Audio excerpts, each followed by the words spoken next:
Capítulo 3. Ciudadanía.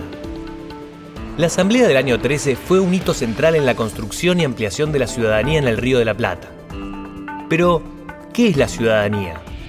Si bien su origen tiene que ver con las antiguas polis griegas, fue la Revolución Francesa la que instaló en Occidente la actual noción de ciudadanía, cuando proclamó la Declaración de los Derechos del Hombre y del Ciudadano en 1789.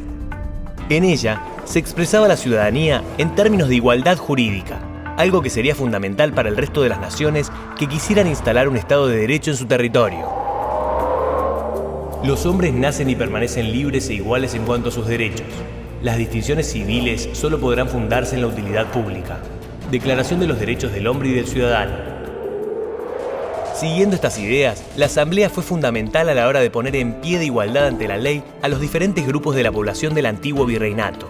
Pero, ¿por qué era necesario esto para construir una nación? Porque durante la colonia, no todos eran iguales ante la ley. Además de la diferenciación social que de por sí generaba el vínculo colonial, los nacidos en España siempre serían superiores a los criollos e indios, los conquistadores trajeron consigo mucha de la normativa feudal que existía en Europa.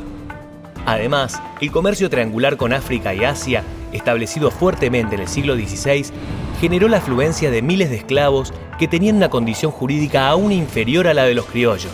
Así, en las Provincias Unidas, había un abanico muy variado de situaciones que hacía imposible sostener la igualdad ante la ley. Los españoles y los criollos por un lado, los nobles y los plebeyos por otro, los esclavos y los libertos, junto con los indios, en una situación siempre inferior desde los inicios de la colonia. La Asamblea fue uno de los primeros intentos de reorganizar esta sociedad, ubicando a todas estas personas en un mismo nivel, considerándolas en primera instancia hombres iguales ante la ley y luego ciudadanos parte de una nación.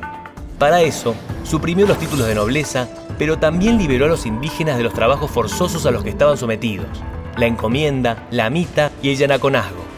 La encomienda implicaba una esclavitud solapada, ya que el rey le otorgaba el derecho a un español de cobrar los tributos de una serie de indios a su cargo y hacer lo que quisiera con ellos. El yanaconazgo y la mita, que existían desde antes de la colonia, se asemejaban mucho al trabajo forzoso o la esclavitud. La Asamblea dispuso así la derogación de estos servicios en sus tres formas. Esto tuvo mucho que ver con la influencia de las ideas de Castelli y Monteagudo, quienes desde que comenzó el proceso revolucionario incluyeron a los pueblos originarios en el conjunto de la población, integrándolos y dotándolos de derechos como nunca antes se había hecho durante la colonia.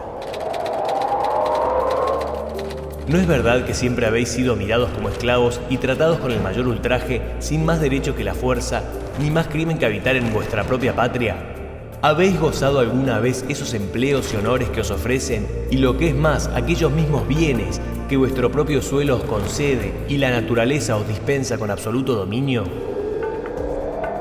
Así, la Asamblea comenzó a delinear el perfil de ciudadanía que se iría construyendo y reconfigurando durante toda nuestra historia como país.